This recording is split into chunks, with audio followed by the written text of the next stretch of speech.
measure that. And by indices, what we mean by that is, the day when you switch it on, it has a sniff, and it says this is normal, so it sets its own base level, and then it actually goes a percentage above normal. So the VOC start to increase, you'll see that increasing.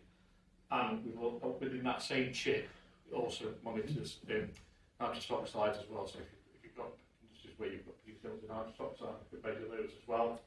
Obviously, sound levels are really important to any manufacturing business, and light levels is a really old piece of research from about the 1920s, which is done in State, the Hawthorne Electric Company, that actually linked light levels to productivity. So the brighter it is, the more productive you are. There's lots of objectives of that's actually the case or not now. So this little black box sits there. We can transmit that data either by Wi-Fi, which obviously people want to use Wi-Fi. If you're in an environment where you've got lots of steel or we're looking over long distances, we can use another transmission protocol called LoRaWAN. LoRaWAN's really good at transmitting small packets of data infrequently, so we won't be doing 30 seconds, we might be doing 3 minutes, 10 minutes with LoRaWAN. It's not as responsive, but it's really good at transmitting data over long distances. And I have seen applications, we've not done it, I've seen applications in Australia, overcast lines, and they're actually transmit data 9 kilometres to clear line of sight. And we've now got a PoE version, so if you've got an Ethernet network on the shop floor, you plug these units into it. That not only gives you the comms, also derives the power as well. The unit will need, if you've not got power over Ethernet, you just need a 5-volt supply. So just default, it will come with a domestic 3-pin plug USB power supply, but there will be an option where we can derive that voltage with another little module from the control voltage within inside the machine. Everything we do is open source. Big believers in open source. So we say to people, we don't need to vendor lock in. It's your data. If you want to, you'll see in a minute, and a couple more slides to go. We can visualise this on a data platform. If you wanted to use a control platform to get that data into there, we can do that as well. If you wanted to do your own hosting, quite open to doing that, because it's all about it's your data. You use it how you see fit, and we're enabling you to do that. Next slide. So quickly touch on. So we visualise this on a platform. From that, we can set alerts and trigger points. And you can start to spot trends. I always say to people, when you can see your data, it's like it opens your eyes. The first thing that we saw on day one was I could see coffee vending machines coming on night time when nobody was there. 2 coffee vending machines outside the factory every 45 minutes. 3 kilowatts kicked in for 2 minutes, but it adds up.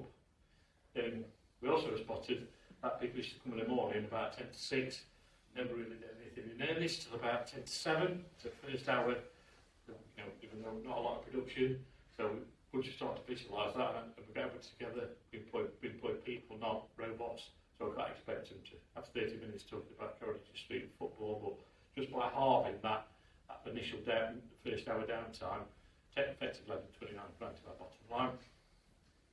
Let's move to the next slide. So we're all about machine and process control, well-being, the environmental factors we're measuring, helping people reduce costs. So our biggest success to date was it was a huge warehouse company, a big telesales team. We say there 67% of the electricity.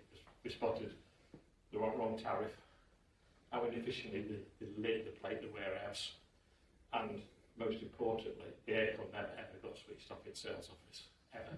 It was on all 365 days a year. And once you can see it, I think it might be smacking the face with the right hipper. Just move to the next slide. So very much like what you said, our offer through the S&DH grant, which runs up until the end of this year, is we can offer so as long as you're an SME in your manufacturing business, you can get 5 OSM units doing multiple parameters free of charge, plus 6 months hosting on our data platform. So once you've got those units, they're your units, we don't install them, we work with you to understand what you wanted to measure. We send units to you, you install them, the data starts to transmit as soon as you install them, so obviously give us right comms information, which is quite difficult to some people. We have got units left, but we are rapidly eating into that 500. We've had some really good success this year. So we're looking at about 100 businesses, and we're probably getting to, I don't know, 60 or 70s now. We see the SMDH project as a way of creating good case studies for us. I think it's the last slide. If you want to move to the last one, just contact details there. But we've got a unit at the back, just set up a little demo just to show it work if you want to have a look afterwards. My colleague Anthony is with me this afternoon, so there's some literature which do some business from if you're interested and look to talk to people about deploying that technology. Thank you.